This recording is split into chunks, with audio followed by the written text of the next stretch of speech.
Well, good morning, good afternoon, good evening, and welcome to the New Zealand Australia live views. The Global Star Party. If you're wondering what you've just joined or walked into, this is a live weekly show where we bring you views of things in space, whether that be planets, deep sky stuff, or the sun. In this case, definitely a lot of sun this morning. It's so confusing, this whole time zone thing. So welcome to the Global Star Party. We've got quite a lineup actually today. We've got a whole lot of people in, including I'm going to say a special guest too, and we have got live views and lots of astronomy pictures as well. So lots for you to do and lots for you to see. We have the Q&A app open. So if you have any questions to ask us, whether that be requests or explanations of what we're looking at, feel free to ask them in that. There should be somewhere, if you're watching on YouTube, some link somewhere in the bottom here where you can click and then you can type away and ask us some questions or just say hello. You can also follow us on Twitter at Global Star Party, and you can join us on Google Plus on our page plus Global Star Party. Nice and easy ones to remember there. So before we get into the whole live views, I should introduce everyone we've got tonight. So first of all, my co-conspirator and possibly the guy that may be asking for $1 million. We have Dylan, whose hair I'm still mocking. How are you? Well, where are you coming from, Dylan? I am broadcasting from Australia, but I don't have any live views today. That will come care of Andrew and Paul today. Talking of which, now he's currently hidden behind the sun because that's where he keeps his evil base. But we also have joining us Paul Stewart, who is currently Hello, and clear skies then, from the looks of it. There is. Check it out. Well, we won't too many spoilers now, so we won't look at the picture of the sun too much. Then also joining us with live views, we have Andrew. G'day, how are you? And from now with that. Sorry? So I can say with that greeting, now where are you from? Right, I'm from Adelaide, South Australia. The joys of live broadcasting, eh? Yep, it's always a challenge, especially when it's 3 o'clock in the morning here. We'll go into that in a moment. And also joining us, we have Mike Phillips and also another guest sat next to him. Hi, I'm Denise Wright. I'm an astronomy and science teacher. So thanks for having me. Also, Mike. Keeps stopping on our way to a big conference. We're socked in with lousy weather here, so we're going to share you old pictures that I've taken already. And also we have joining us today, Sophia. Hi there. I'm in Toronto. I'm an astrophysics student at York University, and I also write I cover the New Horizons mission for Pluto Safari. So if you don't have Pluto Safari, you should definitely get it. It's a really good app. Subtle plug there. Awesome. So welcome. Welcome everyone to this evening, and thank you for joining us. We will be now rambling on, discussing science, astronomy, and also sharing out live views, which means I am going to jump straight to Andrew's view just quickly here and check out some sunspots. Check that out. Live view of the sun, and you can tell it's live because it's wibbly wobbly with the atmosphere between us and it. So, Andrew, what are you using to bring this to us? This is currently through an 8-inch f4 telescope with a Canon 1100D DSLR, and of course I'm running through backyard EOS at the moment for the live views. Awesome. Yeah, this is sunspot 2371 according to Space Weather, which has been rotating around the limb for the last couple of days and just getting better and better. Beautiful north-south polarity, and I think I think we're going to discover that it's quite active today, like right now during the broadcast. Well, I believe Paul not only trained his telescopes on it, but he also trained his flare-emitting radar gun thing, and he managed to make it go all active for us. Thanks for that, Paul. Yes, just especially for the star party, we arranged a little M2 flare to erupt about now. Well done. This is because Paul doesn't actually live in New Zealand. He actually lives on a floating orbital base where he controls his many minions and also makes the sun explode. So don't anger Paul, anyone. Anyone wondering what a flare is, Paul's going to explain it in great detail for us. Yes, a flare is when the magnetic lines or magnetic field of the sunspots sort of snap and emit a lot of radiation at us. So we're pretty much getting us to the centre, so I'd expect there to be a little bit of aurora activity associated with this bit of little flare. That is awesome. And this is in hydrogen alpha light, so this is towards the red end of the spectrum. And so it's kind of it's one wavelength of light that we can look at, but of course Paul's all fancy and he can look in another wavelength of light as well. So I'm going to say, hey Paul, where's that calcium K? There it is. So Paul, can you explain what we're looking at in terms of wavelength and what have you?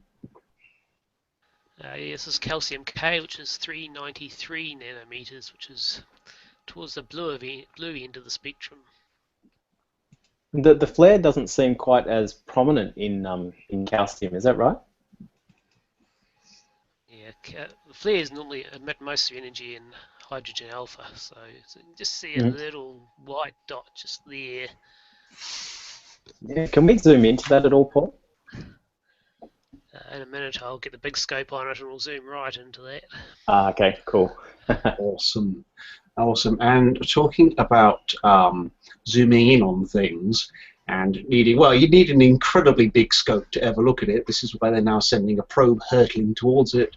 But of course, New Horizons is heading and getting closer and closer every day to Pluto and its various companion moons / binary planet buddy, as shown by the GIF that Dylan is sharing out at the moment. And I was just wondering if Sophia could kind of explain, well, the whole thing with New Horizons, what's going on, what's going to happen, and what we're looking at right now. Sure. So if we could just put the GIF up. It's a GIF. It's a GIF. I know. I agree. So in the GIF, what you will see is you see both Pluto and its moon Charon orbiting about their barycenter or their center of gravity, and you will notice that the little X is much closer to Pluto because Pluto is much more massive than Charon is. It's about actually 8.6 times more massive. Now you'll also notice that the color differences in them. You will see that Pluto has a sort of almost beigeish orange hue to it, whereas Charon is like gray. So it kind of highlights the differences between the two, and this is something that is almost like a question that one of the questions that we want to find an answer to. So as New Horizons approaches the Pluto system, we will receive higher and higher resolution images, and with that, we will learn a lot more about it. And so yeah, it doesn't look, you know, like the resolution isn't all that great, but it's pretty great because it's the first ever color picture that we've gotten, or well, a few color images, because that's actually an ensemble of about 9. Mm-hmm. And can you tell us a bit about the Pluto Safari app as well? Yeah, Pluto Safari. So it's an app that allows you to almost follow along with New Horizons, and there are so many features in it. Like, it's free and it's available for Android as well as an iOS device. So you can do, like, there are so many features. I haven't even gotten to explore it entirely myself yet. There's a lot that you can do. One of the things, apparently, because one of New Horizons' plans is actually to get behind Pluto so that it can, you know, take spectroscopic data of the planet, and this is, well, the dwarf planet, and this is all to study its atmosphere, and it will sort of get position itself with Pluto in between it as well, and the Sun, and you can actually use the app to explore that, which is really cool. That is awesome. I just thought that's just one of the things. I've just highlighted, actually, Mike Phillips here has got this lovely sequence that you should be able to see now of Pluto traveling relative to the stars. Yes. Yeah, I'm a backyard observer. I don't have a spacecraft. So in 2013, I had picked up a new CCD that I was practicing with, and over the course of 3 different nights, I was able to image Pluto, and you can see the stars remain fixed. And just I think there's dates on there, and it's like less than a week's worth of time between each of these pictures here. So yeah, it's July 22nd, 25th, and 26th. So those last 2 on the bottom is just a single day's worth of relative motion of Pluto. And the part of that is parallax of Earth moving through its orbit relative to the background stars. And then part of that is actually the motion of Pluto. I don't know the percentages of it, but you know, I was impressed to see that you could actually see how far it moves in a single day. So I thought that was kind of neat. That is. I certainly have not seen Charon from my driveway, but I do think that other observers from Earth have been able to get a kind of distended view where you can see Charon kind of hanging off of the edge, as it were. So you would see, you know, a picture of a blob of Pluto, and then there's a kind of a little bulb, you know, because the resolving power of most backyard telescopes, even at a 14 inches, is not quite enough. But I have seen someone actually get the right spot for Charon. Certainly exciting times for Pluto, that's for sure. Yeah. And does that barycentric motion, where the moon is spinning, the moon's not really spinning around Pluto so much as they're both spinning around each other with the center of gravity. Is that more kind of evidence against Pluto being a planet? Does that kind of go towards the dwarf planet team? Yeah, it's interesting because somebody actually posted a question that related to that. I didn't get a chance to answer it because we had to do the show. But yeah, I would say that kind of does, because we have this okay, Pluto is obviously more massive than Charon, but it's only 8.6 times more massive than when you look at like other planets in the solar system, where, for example, Earth, right? Its moon is the Earth is 81 times as massive as the moon, and that's kind of the trend, right? The planets are a lot more massive than their moons. You don't have something that's just only 8.6 times more massive. So this kind of, it's strange, right? It's not necessarily it doesn't lend credence or whatever to its being called a dwarf planet now. It's mostly the fact that it just hasn't cleared its orbit in the solar neighborhood. So that's pretty much where it lies. But I do think that that's definitely something curious. I mean, I was going to say, I don't know entirely much about Pluto. I mean, obviously, everyone's going to know a heck of a lot more about Pluto very soon. But obviously, Pluto has other moons as well. And I believe I read somewhere that the orbits of those moons are kind of quite chaotic. They're not as organized as, say, other planetary bodies in our solar system, where they kind of orbit in that kind of a plane that goes around the equator, etc., in generally speaking, one direction. So do you think that will lend to the idea that Pluto is more, I suppose, I hate to say it because it's been demoted from a planet down to a dwarf planet, but almost like it's like a small collection of rubble almost that just happens to be coalesced around each other.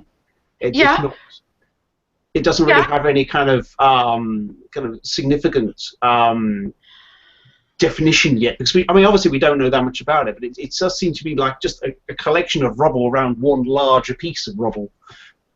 Yeah, it certainly kind of seems that way. I just have to note that I also myself hate that term, like demoted. I don't think it was demoted. It was just simply reclassified, right? It just had, they had enough.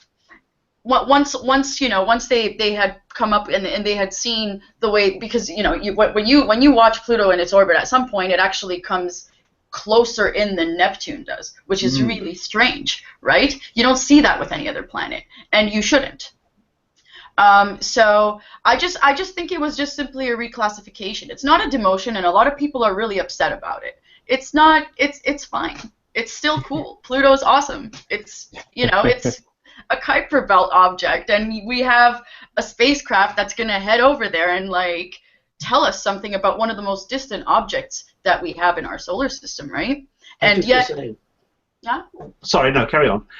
No. All I was going to say was that you have the Kuiper belt is really extensive, right? So you have stuff that's super distant, but then Pluto is actually our closest Kuiper belt object. So while it's like billions of kilometers away, it's still the closest one that we have, and we're only like a month away to finding more out about it. So yeah.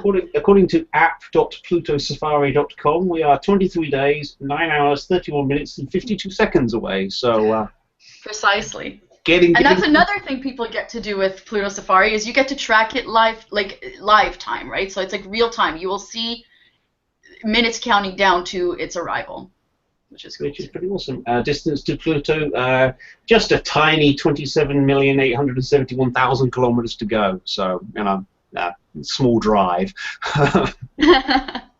Which is pretty awesome. I'm just going to click over to Paul here, who is diligently sharing his live view of that really active area. This one looks like a calcium K view. It is. We've switched to the 132 mm refractor with the calcium K module in it. Nice. Obviously, seeing the more you zoom in, the more seeing kind of wibbles you around a bit. Which is why in the UK, if you're using a 3x Barlow, you're insane. But in this case, still pretty good, actually. You could definitely get a picture out of that if you captured some frames. And we have to remember that Paul's forecast was for snow today, so it's pretty amazing we're seeing anything at all. I was going to say, it's because he got that death ray out and blew a hole in the clouds. We know what you like, Paul. And also I'd like to give a quick shout out to Helen Reed and Sharon Almond, who's joined us watching. Currently overcast sky in Kuala Lumpur, and Mike, Helen thinks your Pluto sequence is awesome. Thank you, Helen. You're the best. So yeah, so Denise, from an education standpoint, I presume that you'll be talking a lot about Pluto and Ceres and things like that at the moment. It's pretty funny that you brought all this information up, because I actually have a countdown counter in my course right now. And I think it's supposed to approach approximately 7:30 in the morning on July the 11th. I think there's going to be a lot of, I've been reading like NASA Social, which I follow on social media. I think there's been some, I think they're supposed to have, someplace in Maryland, they're going to have the media and all that when that approach happens. I do have my students currently debating, will Pluto be considered a planet again? That is one of my discussion thread forums in my course, that we talk a little bit about that, about why it was demoted, and they read, I think, an article. Reclassified. Right. That was good. But we read about it. I have an article in there from space.com. And we looked a little bit more about, at the New Horizons probe itself, and they, read a little bit more about it, because it's been something that I've been discussing with them quite a bit, because teaching, I have a summer class going on right now, and I said to them as soon as I launched it, I said, this is a huge time in astronomy to be taking this course, because we're going to be, launching history by getting these images that, so we're all, my students and I are very excited about it. Also, over spring break, I was at the Smithsonian Air and Space Museum, and I got to view their brand new solar wall, which is absolutely beautiful, and got to look at how large Earth is compared to the rest of the sun. So that was a neat exhibit. And they were building the New Horizons exhibit when I was up on the second floor, and I'm very excited about it. I keep talking it up a lot to my students. And it's just interesting to hear them, posting about it and talking about it, and they seem very excited also. So from a student and educational standpoint, it's going to be really exciting, and I can't wait to see what the pictures are going to be. I can't wait to see what it looks like and be able to share that kind of information with them and find out what else we're going to learn. So it's pretty exciting stuff. I was going to say, it's a definitely exciting time to be in astronomy. We've got dwarf planets, or whatever they may end up getting called in this case, all over the place. Obviously, Ceres, Pluto. Heck, New Horizons, there may be an opportunity for it to be shot even further and find something else. I believe that's possibly an option depending on how things go. So it really is. Right. It's an awesome time. I've also heard that the moons that we're just referring to were sort of, the orbit is, there's sort of a wobble to them. I was reading on social media a little bit more about them, you were discussing the orbit recent of those moons, and some kind of a wobble. So that seems very interesting, something that you wouldn't anticipate. I wonder what could we possibly discover in this mission that would actually make them reconsider reclassification. Right. That's the question that is running through my head. I don't think that there would be anything major that would go, oh yeah, we totally screwed this up, and it really is a planet. Sorry. I don't see that happening, but I'm just wondering what could they possibly discover that would make them question the classification criteria. Let's say maybe. I don't know. Isn't it? I don't have an answer. Isn't it strictly based on just the size, though? That's why it was. Well, it has to have cleared its orbit. All that, there's a bunch of things that they define for it, right? And I don't know all of them specifically, but I'm just wondering if we would discover something that would make them refine that classification. Let's say. Do you know something? I suppose. Like if there was frozen water or something like that. I hope so. I'd like to go to some snowmobile. I doubt that, but. I think it's a tough call because it doesn't clear its path. So I don't think that, I think any discovery, like perhaps water, right? Or, well, of course it would be frozen. That would simply maybe add something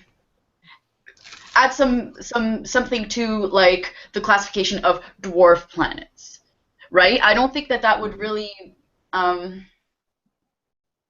unless there was just some, I don't know what other type of planet you can have other than a dwarf planet or a planet, right? So, and I actually just wanted to point out that when you were talking about the wobbles, right? That the moons experience. We also have to, like, keep in mind that Pluto's mass it's pretty small, and it has a lot of moons, and those moons are very tiny. Charon, in particular, is quite a massive moon as compared with the others. And then I think when you have 5 of them orbiting, I feel like maybe it has to do with that, and that has an effect on it as well. suppose there could be some kind of tidal forces, etc. They're all pulling on each other in different ways. So. Well, yeah, because you also have Pluto and Charon tidally locked to each other, right? So now these moons are actually orbiting almost like a two system, right? A double system. So they're not just orbiting Pluto anymore, right? So I feel like that would definitely affect them. I was going to say, I mean, it's certainly, I mean, from the standpoint of researching orbital dynamics, things like that, it's certainly an interesting test case for various ideas about how these things can happen. Because when they were talk about binary star systems and whether planets could exist in such systems, things like that. So I think the more we understand about orbits in our own neighborhood, then we can examine further out and theorize in that regard. I just want to say that Paul's getting skunked on with clouds from the looks of it. Andrew is still bringing us some brilliant sunspots here. Helen, actually, I was asking how big these sunspots are. From my own experience, I tend to find sunspots are generally Earth-sized, scarily enough. So, I mean, I don't know how big the whole group is as a whole, but generally speaking, they are about Earth-sized, which is pretty phenomenal, really. I'd also like to say that Trevor's joined us. Hello. I have. Yes. Stealthily joined us. Good evening, good morning to those. Or afternoon for some as well. Ah, yes, the wonders of time zones, etc. Although, of course, we can. Jason Higley just wanted to jump in there about the Pluto discussion to say that if they find that Pluto is not in hydrostatic equilibrium, it is not a sphere or an ellipsoid, that would cause it to be demoted from even being a dwarf planet. Being reclassified. I like what Sophia. That's the right thing. Yes. Well, hey, I've got a 3-year-old, and we've got lots of space toys, and Pluto isn't in them anymore. So if that's not a demotion, I don't know what is. Well, I mean, you can always add all the other dwarf planets in as well, so exactly. Your kids would have more toys. I was going to say, I've had that conversation over the bugs. Many of my regular customers, etc., they all know I'm into space because I will waffle on endlessly about it and try to get anyone I know invested and interested in it. In fact, some of my regulars are now actually going and buying telescopes, so it's working slowly. But we've often had this discussion where, Pluto got reclassified. They say demoted an awful lot. Sorry. They do. And I hate it. and we've had this discussion here that obviously we all had to remember the 9 planets, and then obviously that got changed down to 8. And they're like, oh, it's such a shame. And I said, well, your other option here is to memorize 8 or to memorize a heck of a lot more, because Mickey's in there as well. So it's right. There'll be a lot more. And if we do discover more Pluto-ish sized objects that remain classified as dwarf planets out in the Kuiper Belt, let's just stick to remembering 8, because some of my regulars don't even get the order right yet. So I'm working on it. But, and Paul has got the flare up close. I think he's got a bit of cloud interference there, but still you can see how bright that area is. That's pretty awesome, Paul. Although, Paul, I'm just going to say, dust bunnies. Yes, there's a few there. I mean, what kind of magnification are we looking at here at the moment? I mean, what Barlow did you stick in, or is this just a change of scope? Yeah, I've put the 2.5 Barlow in the hydrogen alpha scope. Nice. That is pretty awesome.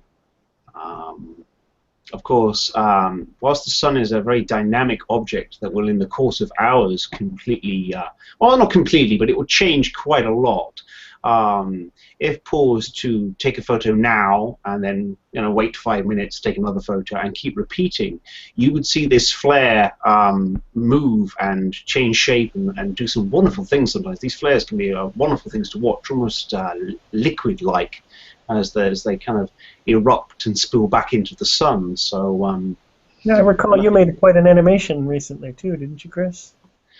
I did. I can try and pull that one up in a moment whilst we look at whatever you've got on your screen. Yeah, so it's, I'm going to go with some current planets now. This is Venus is up in the early evening sky, very high for us northern hemisphere folks here. And I actually try to do these false color images where you combine some ultraviolet and infrared and then use those out of the visible wave into a red, green, blue synthetic. So you move the ultraviolet into blue and the infrared into red, and you make a synthetic green. And you end up with these interesting little cloud features that you can see here. And then I have another one as it approaches a different phase. But the ultraviolet by itself is the one on the right, and then there's the false color here on the left. And then going back earlier into 2013, it was even more of a crescent phase. So I have fun with my ultraviolet filter, although it's such a difficult time to get out now. It's so prominently located, it just teases me. I'm like, coming home from work, I'm like, I want to go out, and it's hard. But I got a couple, between the little weather gaps here. Of course, just thinking ahead, actually, in a few days' time, I think it's around the 30th, there is going to be a lovely conjunction between Venus and Jupiter. Yeah, and I think the ISS was supposed to have flown like right near there just about a half hour ago. Sorry if you missed it. I should be more on the ball next time. Now then, I am going to click on my little animation. So if I then do that. So yes, there we got some prominences on the edge of the sun there. That were, this is a time lapse over roughly 2 hours. It's just shy of 2 hours actually, because then of course, as standard, as soon as you get a telescope out, clouds want to come and play. So yes, this was shot between about 8 o'clock in the morning until just before 10, and this is I shot a frame roughly about every 5 minutes. I had to skip a few frames because clouds got in the way, but you can see quite a bit of movement there. Some of that will admittedly be from atmospheric seeing, but for the most part, you can see in the large loop on the top right there, there's this kind of like puffball that shoots out at the edge of the sun and kind of joins its main arc brother. That's the way I'm going to describe it anyhow. Very unscientific, of course, but... And you described it as very liquid-like. It is very liquid-like, and it's not very... it's almost like a cross between fire and liquid, but it is another state entirely, which is plasma. Yeah, this is if I had some NASA-style technology, of course, I could see the magnetic loops that this eruption would be actually following and flowing around. Admittedly, you can't see that unless you've got some very fancy gear. And I don't have a few $1 million to spare, unfortunately. So, but this will do nicely. To give you a sense of scale as well, the top of the arc on the right-hand side is about 85,000 kilometers off the surface of the sun that I measured. So you could fit Earth comfortably within that arc and have plenty of room to spare, which is, the scale of these things is quite incredible. And it's one of those things that I think, if you're trying to get people interested in astronomy, the pretty pictures go so far, but also I think if you give them a sense of scale, give them an idea of the distances involved in these, and the temperatures as well, because the sun is of course phenomenally hot. Putting sunglasses on and waiting until night time doesn't quite work with this, but that is always something that I think, if you can convey the sheer size of these things, as much as it is tricky, I think it's a great way of getting the kind of people interested and enthralled by it. And also views like this are pretty awesome to look at. I've had friends over who've been like, "What are you doing? It's daytime. You've got a telescope out." I'm like, "Yeah, check this out." And you show them the sun, and you can visibly see their jaws drop. So it's always great. I think solar astronomy is quite an easy one if you're doing outreach work. That's actually very true. I just wanted to jump in there and because I'm also part of the team at the observatory on campus, and we do both solar observing as well as nighttime observing, and people just love it. Especially when you have the sun in there and you have a sunspot, or in the odd time like the solar flare, people just they love it, and it really gets people interested. I was going to say, it's solar astronomy sort of was. Oh, I'm sorry, I'm going to stop myself dead here, and I'm going to ask Andrew, what are we looking at now? This looks planety. Yeah, this is Venus during the daytime. Nice. Oh my God. check that out. Venus is very, very bright, but trying to find anything still in the daytime is always tricky. That is brilliant. We were comparing here that you can see this picture that I took, and I've inverted it to kind of match Andrew's view there. Mine was taken May 30th, so just about 3 weeks ago, and it was just below a half phase. It was at 46% illumination, and it looks noticeably. There's live view here. It's actually pretty cool to see how much it's changed. That was a great view. Thanks. Well, that's brilliant. Yeah. And I was going to say, how far off the horizon currently is Venus for you, Andrew? It's currently 18 degrees above the horizon. So not massively high. So this is, I assume, why we're seeing that kind of red-blue split coming in from the light there. That could be because of the poor quality Barlow I'm using as well. We'll blame the seeing. We'll blame the seeing for this one. That's brilliant. So yes, we're bringing you live daytime planets, folks. Next challenge: try and find Jupiter. just to be mean there, but I mean that's okay. We are looking. Okay, give us. Okay, he's actually going to give it a go. Now, it is relatively close, so in theory, it should be findable. If you find Jupiter in the daytime, I would take my hat off to you, sir. That's brilliant. I think Michael had some recent Jupiter to share as well. Michael, do you have that image with the Windjupos rotation that you were showing us earlier? I do. Let me pull up that one. Let's see here. And whilst Mike is doing that, I'm just going to keep everyone updated, but we currently have 27,856 kilometers to go to Pluto. So, getting closer. Are we there yet? So this was taken. This was my Jupiter set taken on a pretty good night in March 24th. I had about an hour or so's worth of time. And I kind of make this little flyby animation by taking a few different pictures that I'd taken across the course of a couple hours and put them into a program called WinJupos that allows me to make this little image map that I can then spin and rotate as I wish. So I did a couple of zooming flybys on it just for fun. Kind of a nice effect. I feel like I'm entering an breaking orbit or something here. That looks great. How many hours does it take to do a full rotation if you wanted to image the whole lot? If you can get it on a single night, it's like 9 hours and 50-something odd minutes. So you can get a full rotation. I think the big challenge when you do it from Earth is that in most cases the planet is going to be real low to the horizon at the beginning, and then by the time it reaches the peak in the sky, when it culminates, it's good conditions, and then as it goes back down towards the tail end of that 10-hour period, you're looking through a lot more atmosphere again, like sunrise, sunset. Your conditions are going to be poorer on the edges. So typically what you can do, and I haven't been able to do it this year, is you can do like a monthly night where you end up with you'll end up with some cloud shift over the course of 2 or 3 nights. But if you get them, within 2 or 3 nights, you can actually get the whole rotation without having to deal with those uglinesses of the edges, let's say. It's phenomenal. Excellent. And, I have a photo of that. I was going to think Paul got a little bit miffed that some daytime planetary was being pulled out, so he's decided to up the ante from New Zealand, and he's got some daytime moon. There you go. At least he's got clear skies. Yeah, right. That's pretty awesome. That's nice. That is brilliant. But of course, Mike did manage to get this epic picture of Jupiter. Yeah, he's got live. I'll take live over these static, right? I feel I'm cheating to some degree because this is, first of all, Jupiter pictures from last year. It's not even from this year. And second of all, I've probably taken 30 or 40 nights of average, I don't even want to look at it again, pictures to get this one nice one.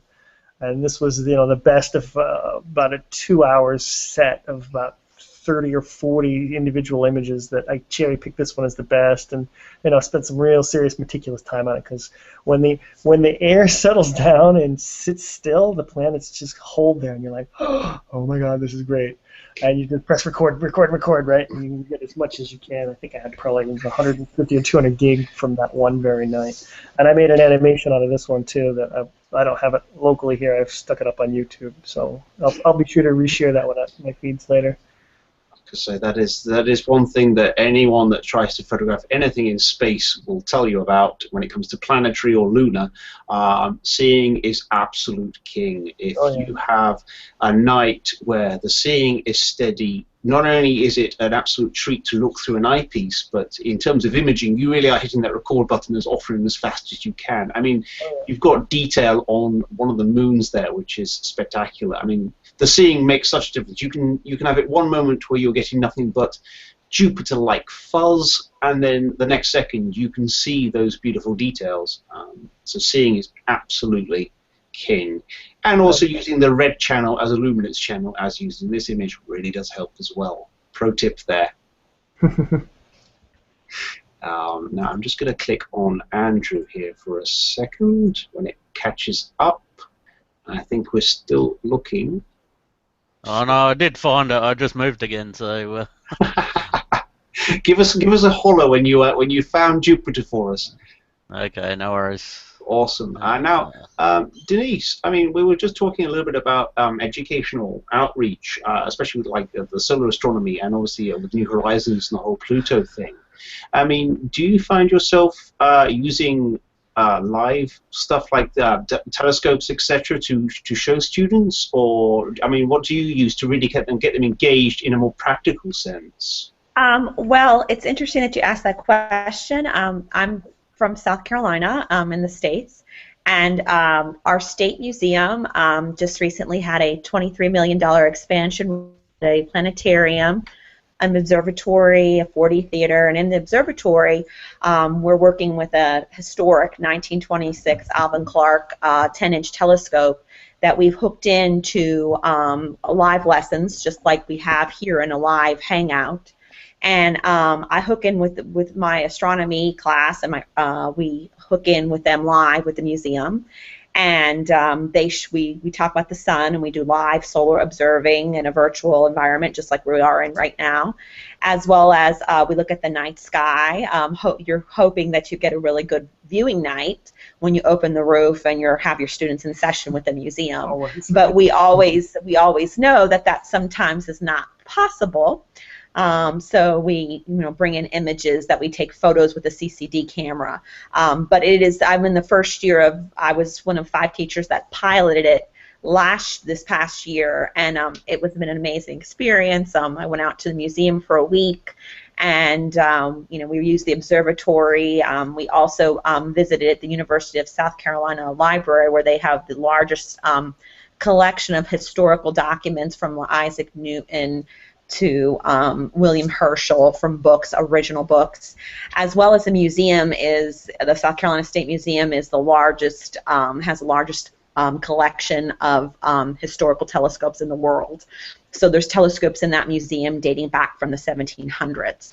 So also I had the opportunity, since I do teach them online in a virtual sense, I conducted a live field trip where the students from throughout the state actually met me at the museum, and we actually did some live solar viewing as a class there inside the observatory during the day, and did a planetarium show and all that. So having that aspect and being able to bring a live telescope, just like we do here, into an online classroom for my students has been amazing. And we've done several of these. It's very similar to what we're doing now with the students. So it's definitely bringing astronomy to life for my students across the state. So it's been a really exciting project.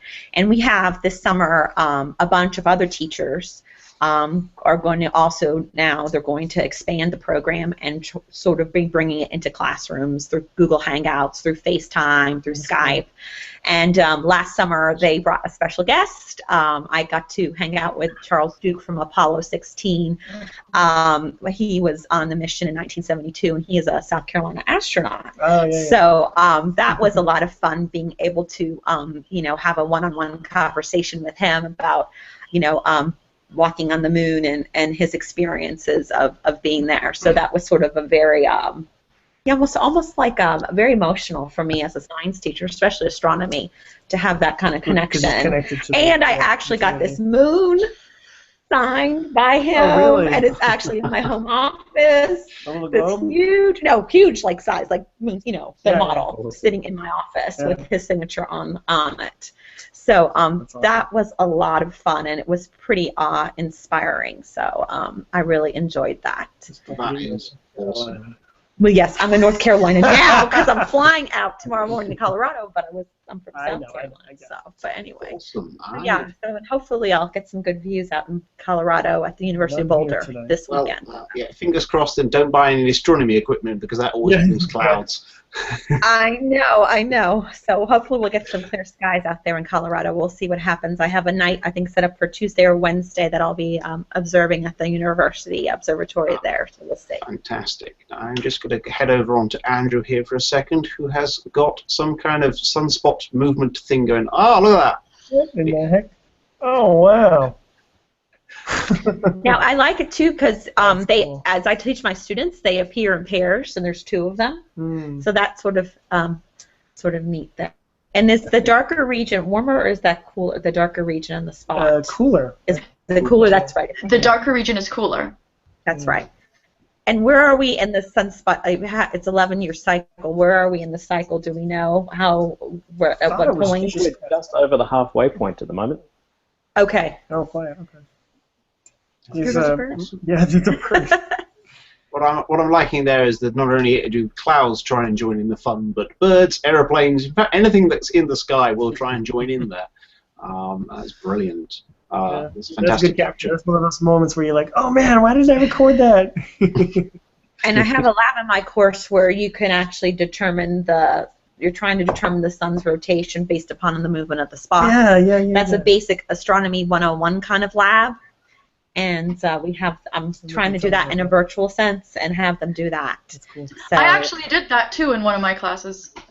Right, and that's a really basic lab that you do with students. So that's awesome. And Dylan here is currently sharing out the sunspot groups. This is a photo I believe you took quite recently, Dylan. Yeah, so this is just a couple of days ago, just to show people that these are the same 2 sunspot groups that we're seeing today. 2371 was the one that was flaring out, and 2367 was the one that Andrew was just showing before with the bird, and they're rotating away now. I'm just going to share a bunch of stuff that some of our viewers have submitted over the course of the week. There's one live view here from Spain, just because we are all about live, and that's a live all-sky view from the Spanish Grand Telescope out there, which is quite nice. Nice. And let's see what else we have here. We have 2 nights ago, this was my view just outside. Dylan, you have turned into a speech bubble thing. Wow. Okay, and this one here, can you see this one from Thad Zabo? Yes. Okay, so this is a big mosaic that's done with a hyperstar and a Celestron 9 1/4, stitched together with a 1-shot color CCD. Really intense. If you get a chance to see our Flickr group, you'll see this and a bunch of other viewer photos that have been submitted, and they're all amazing. We definitely don't have enough time to go through all of them today, and hopefully Thad will stop by and have a chat sometime and share some more of his images as well.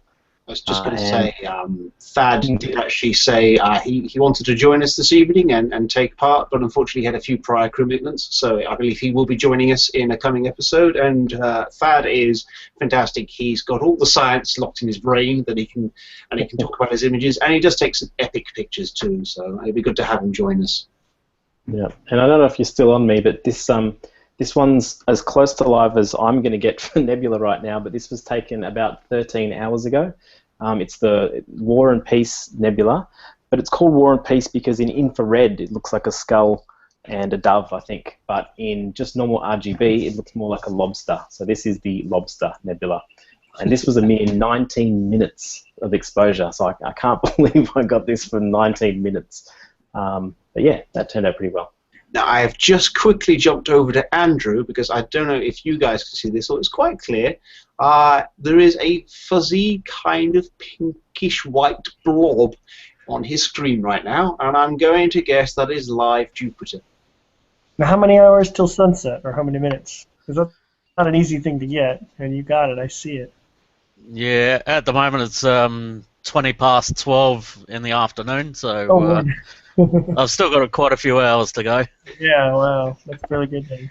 So we have, Yeah, Jupiter's right there in the middle. so we are really hitting up on the solar system. We've had a live sun, live moon, live Jupiter, and live Venus. So that's and some pretty live, well, as live as you can really get with nebulas as well. So that's not bad going. I'm just going to skip over to Paul over here, who's got some live moon. Check that out. Nice. Now then, I want to name the crater, but as I've expressed before, I'm terrible at that. Unless it's Plato or Hercules, I can't name them. I'm terrible. All right, Chris, see him? I'm not good with the moon either. I'm just guessing. Yeah, I think that's right. Although, you know what I did once? I actually took a picture and uploaded it to Google Images, and it will match the photo to other things, and it actually identified the crater for me once. I was like, wow, I can't believe it actually did that. That's a good trick. So you could take a picture, upload it to Google, and it'll tell you. Thank you, Google. What would we do without you and Wikipedia? And talking of which, another planet, Michael's showing there, is, well, Saturn. Look at that. Now, Venus, comes out in the evenings. Jupiter's right behind it, and then a little later comes Saturn. Saturn just came off of opposition, so as you roll through the evening, you'll get a nice showing of planets there. And it's been a rough go of it, but the rings are opening up, and so I'm trying to get as many pictures as I can. This is the best one I've gotten this year. This was taken that same night that I showed the other Venus photo, May 30th. So if you can get out, even in a small telescope, Saturn looks actually really, really cool. that is pretty awesome. Yeah. Now, actually, talking of Saturn and lowness, I'm just going to share something here. Now, this is not live, but this shows you what I'm struggling with at the moment. He says, trying to find it. There it is. Now, that is what I'm having to deal with in terms of seeing conditions, and that's actually a little bit cherry-picked because that's the PIP version of it. So it's taken the best frames I got out of it and run it together, and so as you can see, it's still wobbling around quite dramatically. About what I usually get lately too. So. It's a struggle, but it is, if you've got even a small telescope, it's still a wonderful thing to look at. So let's check it out. Now Paul is you see, now Paul can't be outdone, can he? What have we got there, Paul? Very wobbly Jupiter. Nice. Paul, one day I'm going to have to set you a real challenge, like live Mercury. Come on, crack it out. I got it. Give me We one had a minute. question in the Q&A saying, Shah wanted to know, do we really need to use WinJPOS in addition to AutoStack it or Registacks to get the details to jump out more? Yeah, no, you don't, as evidenced by what Chris was just showing, right? You can take a live view and just replay it back, and it's still pretty darn impressive, right? To get the absolute best out of it, you definitely need to smooth it, shape it, and hammer it with the tools. So minimally what I would do, and I think what Chris had mentioned, was to run it through a sorting, stacking program like Registacks or AutoStacker, because it'll go through the umpteen number of frames that you have, find the best quality ones, and then put those together to make a smoother, less noisy image, and it'll average out all of the little dust spots and idiosyncrasies of seeing and things like that. So stacking and sorting certainly gets you a lot farther. And then once you start to sharpen, minimum sharpening gets you really, really far. And it's at that point you've gotten the most out of your image that I think you can. You could do a lot more to it, but it's kind of splitting hairs at that point. Now, Cool. I was going to say we have Mitchell, hello. hello. Hey, can you hear me? We can hear you. We can't see you, but we can hear you. Yeah, I'm trying to get this thing figured out. Technology. It's always good. It's Hangouts. It's great for sharing space live, but also it can give us gremlins too. But I mean, we have had quite the showing of live stuff tonight. Oh, there's me on the screen. That's upsetting. So we are beginning to actually, unfortunately, get towards the end of the show. Believe it or not, that you've survived an entire episode of this. So thank you for joining us. First of all, I really want to say thank you to Sophia for joining us and bringing in all the Pluto. Thank you so much for having me. It's been awesome. Thank you. As a quick update, we're still getting closer. 23 days, 8 hours, 54 minutes to go. So, everyone should keep an eye out on Pluto. And if they want to do that, I mean, what would you suggest then? I would definitely suggest downloading the app. The app has through the app you'll have access to like live, real time. The real-time distance of New Horizons to Pluto, as well as you'll have news on it. So, and the news also there, and you'll get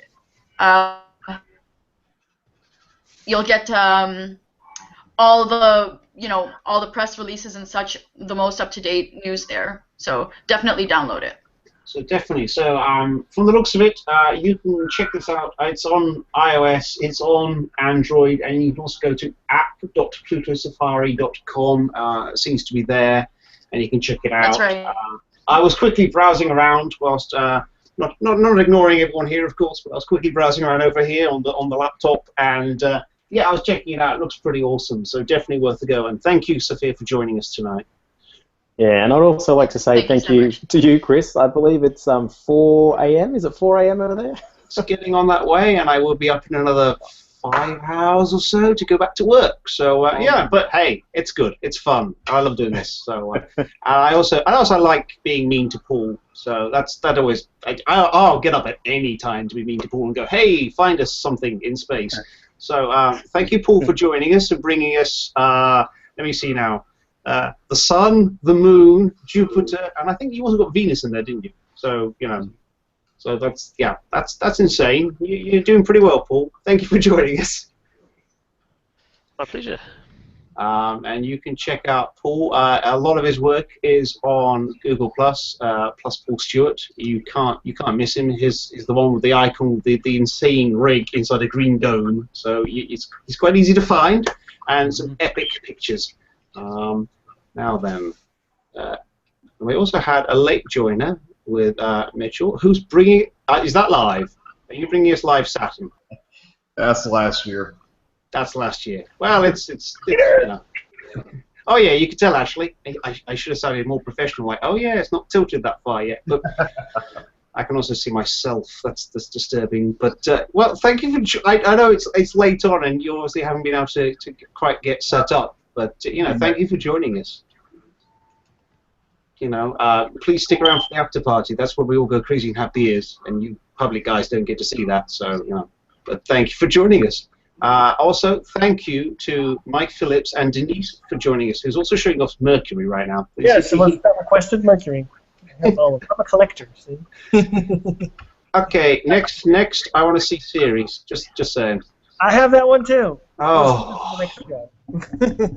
Right, I'm gonna have to offer out harder challenges. In fact, anyone that's watching the Q&A app, next time we do a show, I'm going to be particularly mean and go, right, make crazy demands of everyone in our panel. Just kick on everyone.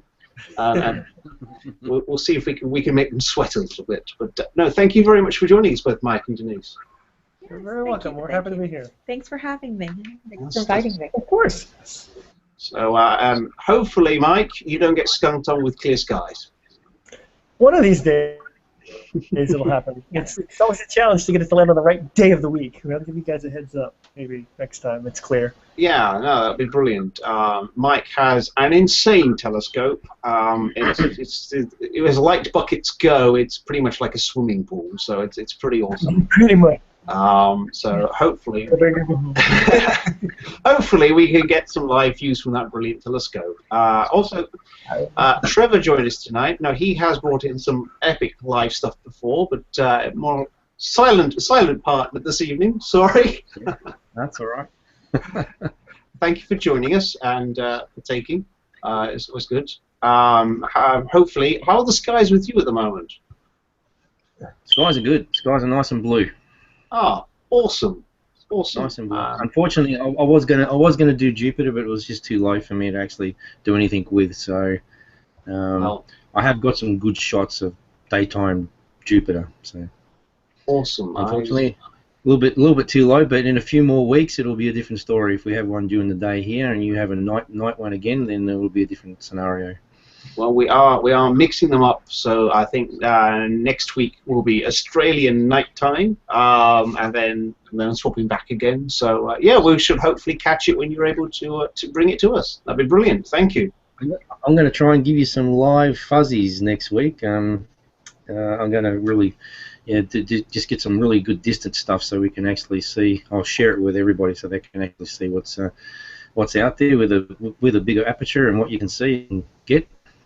That will be absolutely brilliant. Thank you. And also welcome to my co-conspirator, so Dylan. It's always a pleasure. This is episode number 4, and I think it's one of the best yet. It was just fantastic. Looking forward to doing it again all over next week. That's okay. Next challenge is to get an asteroid slamming into the moon and photographing that live. just saying, please, someone out there, give us an asteroid to hit the moon. That'd be awesome. But Dylan, thank you very much for joining us. Brilliant, always good, and thank you for sharing out those brilliant pictures from the Flickr group. And then also thank you to Andrew. You're welcome. Thank you very much. And so we can find all these wonderful people in various locations. I shall put them all into the YouTube video that will go up later on, and I shall share out on Twitter as well. We will, so you can find all these wonderful people and the kind of stuff that they do, because most of us are on Twitter, Google+, Instagram, a combination of all of the above. I'm sure someone's probably got a MySpace kicking around somewhere. You never know. Although, of course, we're trying to ignore Facebook because, well, it's Facebook, so, you know, it's full of cats. It's not really that useful these days. But you can find us on Twitter at Global Star Party. We tweet out events, we tweet out links to some of the pictures and stuff that we're doing.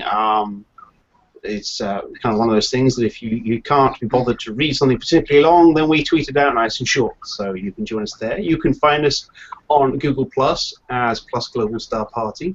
We also have a Flickr group now, where if you would like to have one of your images or a few of your images featured on the show, you can find us on our Flickr group. He says, desperately trying to find Flickr. Dylan, you can always bail me out here and tell me the link to the Flickr group. He says, it's okay, I'm almost there. Not quite. It's got a funny long number, really. Yes. No, we haven't got that yet. You can find, if you type in on Flickr, Global Star Party, you should be able to find us. It's a group full of awesome astronomy pictures submitted by the guys that are on the show, and also general people who are watching. So please feel free to submit images, give a little description of how you got that image and what we're looking at, and we'll be sure to share it out live on air. And again, this is very much a project about bringing live views and some not so live views to the kind of the global community.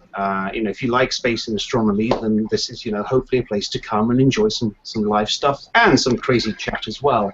But if you have a telescope, an SLR, a camera that you can plug into it, and internet access with a webcam, or even not, you know, we'd like you to join us and see if you can share out your views to us all. That'd be fantastic.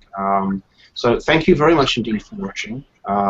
We'll be back next week. Next week's show will be timed and lined up so that it'll be nighttime in the Australian, New Zealand kind of area of the world. Although, of course, if you're coming from Japan, you should be able to give us some live nighttime views as well. So let's not exclude all the other areas as well.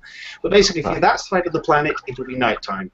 And I will look less tired, and it'll be maybe sunny outside. You never know. You never know. I might actually be able to do some live sharing of my own for the first time in this show. So it's in, and I'm not set fire to anything. Thank you for joining us, and I think we should say good night and goodbye. So thank you, and please come again. See you later, guys.